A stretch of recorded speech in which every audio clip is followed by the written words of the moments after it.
We must atone! Something is coming. You can feel it, can't you? You can feel that we are creeping towards the edge. I know that you were out there. And I know that you were in pain.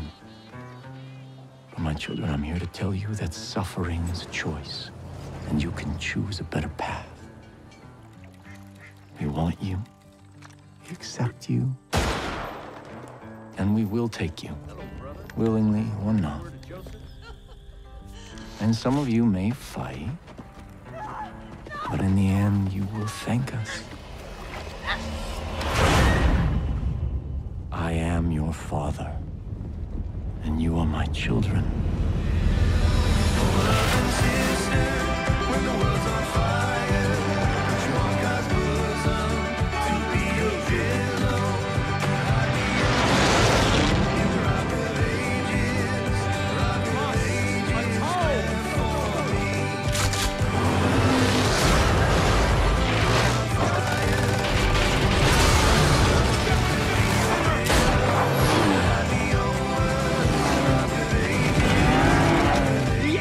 Upon us!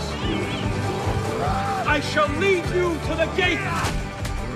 For you are my children, and I am your father!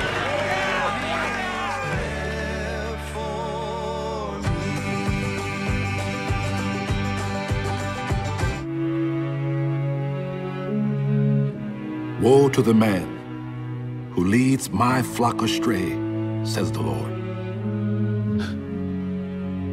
We were given so much. This land, this life, our freedom. What's left of it now? Our people felt abandoned, grew weary. They needed our help. And we didn't listen. But he did. Told them exactly what they wanted to hear. But those falsehoods, lies, his poison, it's driven them from pasture, from the righteous path. Woe to the man who leads my flock astray. For if I am not their shepherd, then I must be the wolf.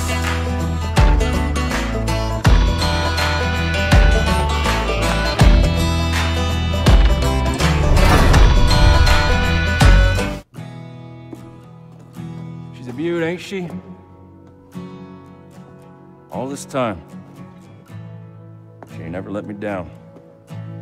I just hope she's around when he's old enough to fly. Ooh, my boy. I mean, I hope it's a boy. I just want him to fly her like I do. Not like my dad or my grandpa. They flew in the war, so I didn't have to. But now, I don't know if he'll ever have the chance. Not with these around here. People are scared, man. I may never have gone to war. If them Peggies come after my family, sure as hell we'll give them one.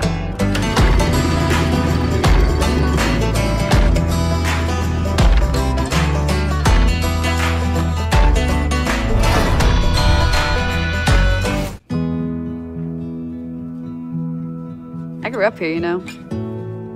Had my first kiss out back with some dumb cowboy. Almost got caught by my dad.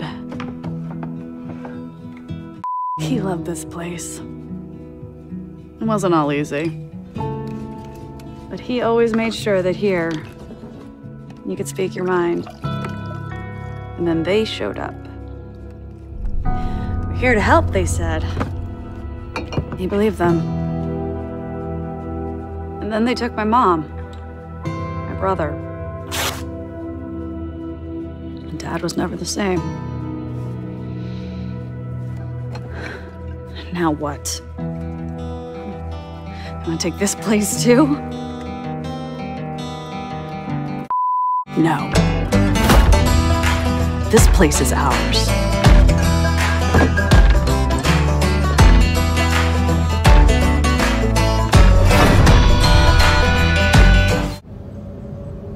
We kept this kind of longing to go to the States and bring Far Cry to the States, but it's not easy to do.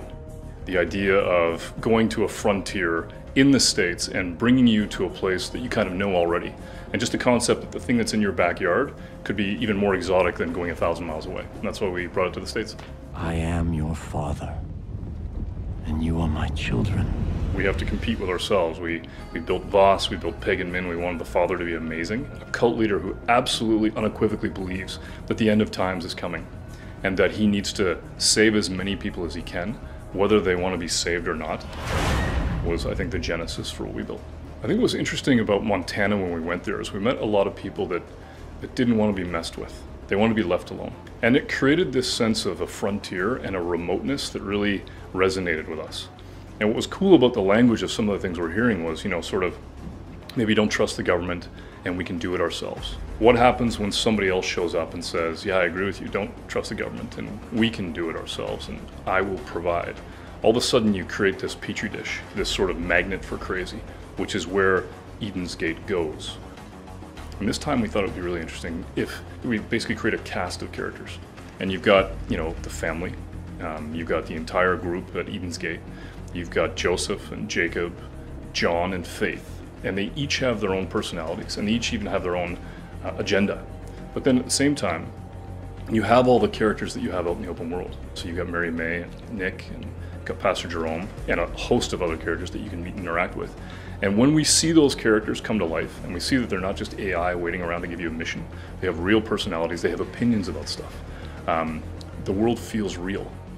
You're gonna need to get help. And when we were in Montana, we met really interesting people that we imagined could really take care of themselves. I think that what's cool about that is that you go out into the world and you meet people for the first time. You don't know them. Maybe they don't trust you. But if you can strike up a deal with them, if you can have a conversation with them and make them part of what it is that you're building, they can join your resistance. And now you have a guns for hire that comes with you. So when I think of Far Cry, I think about the idea of kind of sitting at a bar, having a scotch, and somebody comes up behind me and starts to talk about an urban legend that happened kind of to them. And they're telling the story of survival in a frontier, and it's twisted, it's unique. That's what makes a Far Cry story. And if I can imagine myself at that bar, and I can hear that story and go, okay, we could build that, we can make that, that's a Far Cry. And I do that for all the projects that we work on. It's like, could that be real? And in this case, I think that bar is actually in Montana.